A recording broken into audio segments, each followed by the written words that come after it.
नमस्कार, आदाब, सत श्री अकाल। मैं हूं मनोज नारायण सिंह। नीतीश कुमार को आप छोटा मोटा आप लोग नेता समझते हैं, बहुत कुशल राजनेता है। जहां से लोगों की सोच खत्म होती है वहां से उनकी सोच शुरू होती है। इसके कई एग्जाम्पल हैं, लेकिन मेरा विषय वो नहीं है। आज मेरा विषय ये है कि जब केंद्र में मोदी जी की सरकार बन रही थी, वैसाखी की उनको ज़रूरत पड़ी, तो नीतीश कुमार ने बिना शर्त के समर्थन दिया। जो भी राजनीतिक विश्लेषक हैं उनको ये आश्चर्य हो रही थी कि नीतीश कुमार कुछ बार्गेनिंग क्यों नहीं कर रहे हैं। लेकिन कहावत है ना कि अगला वार करने के पहले भेड़ा जब 2 कदम पीछे हटता है तो उसको पीछे हटना नहीं कहते हैं, वो अपनी शक्ति को ऑब्जर्व करके ज़्यादा शक्ति से वो वार करता है। केंद्र में मोदी जी की सरकार बनी। एक ऐसा समय था कि जेडीयू को मात्र एक मंत्रालय ही बीजेपी वाले लोग दे रहे थे, जबकि डिमांड था नीतीश कुमार का 2 मंत्रालय।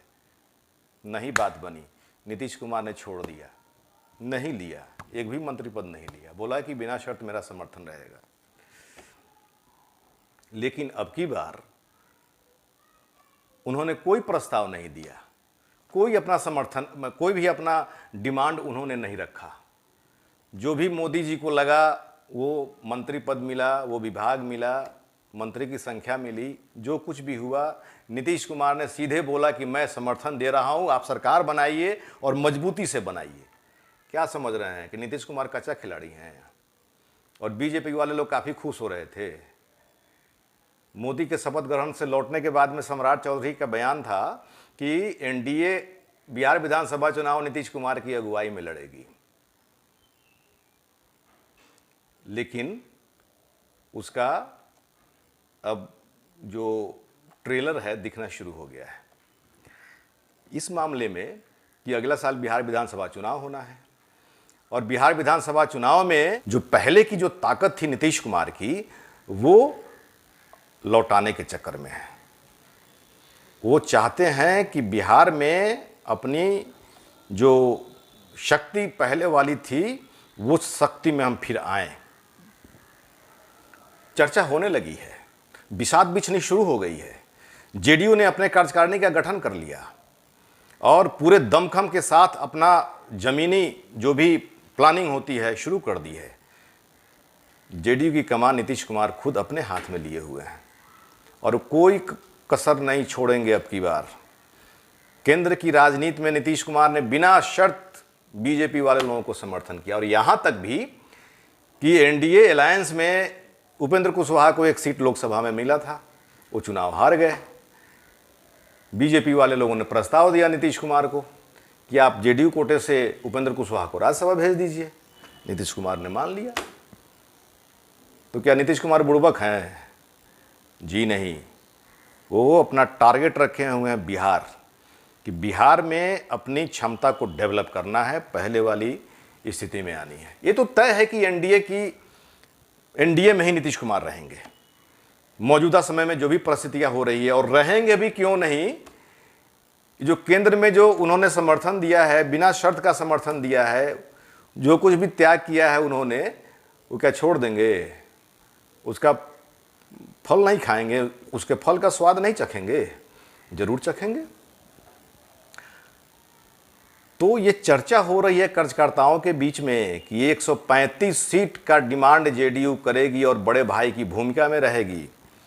जमा खान ने जिस तरह से बोल दिया है, नीतीश कुमार के काफ़ी चहेते मंत्री हैं वो जमा खान, उन्होंने कह दिया है कि आधा सीट तो बनता है भाई, आधा सीट पे लड़ेंगे। मेरा तो अलायंस बीजेपी से हुआ है, बाकी पार्टी से हमको क्या मतलब।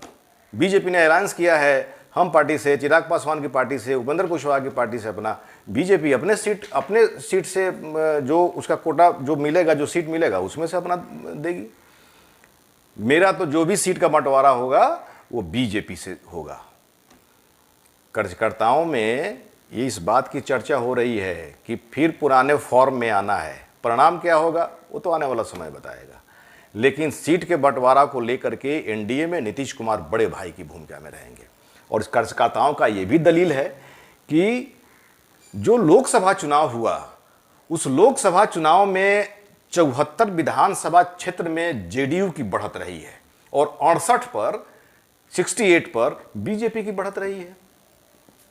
जबकि लोकसभा में चुनाव जो लड़ा गया उसमें जो सीट की संख्या थी बीजेपी से कम थी जेडीयू की, लेकिन विधानसभावार अगर देखा जाए तो लीडिंग जेडीयू की ज़्यादा थी। और ये दलील है जेडीयू के कार्यकर्ताओं की कि हम बड़े भाई की भूमिका में रहेंगे, हम अधिक सीट पर चुनाव लड़ेंगे।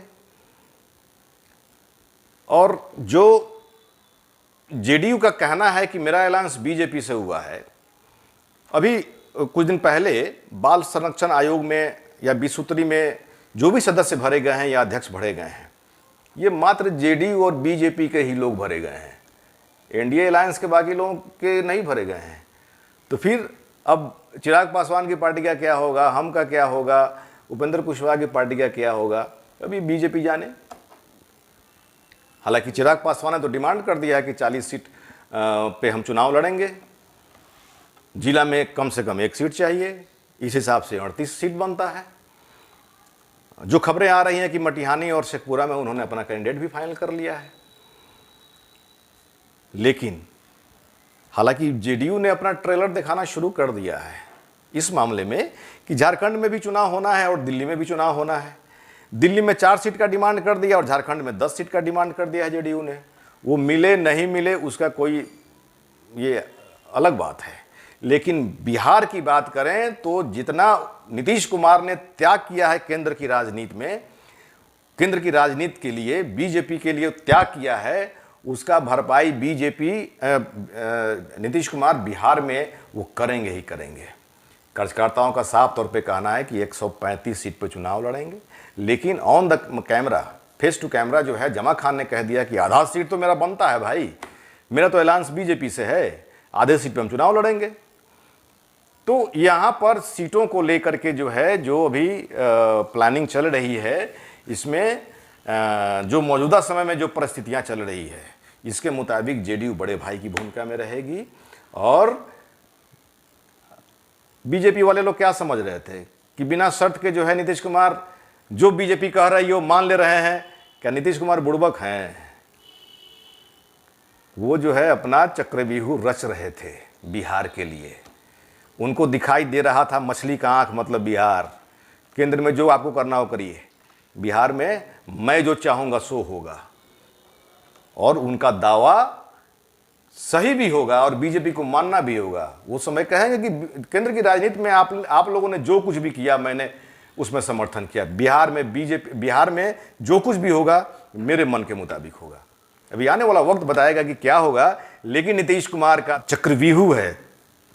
जो भी राजनीतिक विश्लेषण का जो चौक चौराहा है वहाँ पर ये विश्लेषण हो रहा है कि नीतीश कुमार ने तो चक्रव्यूह रच दिया है, बड़े भाई की भूमिका में रहेंगे और बिहार में एनडीए में नीतीश कुमार जो चाहेंगे वही होगा। बिहार विधानसभा चुनाव में ये पिछले दिनों में उन्होंने जो कुछ भी किया बीजेपी वाले लोगों के लिए, इसका ग्राउंड बनता है।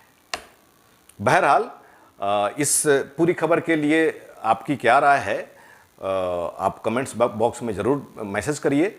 धन्यवाद।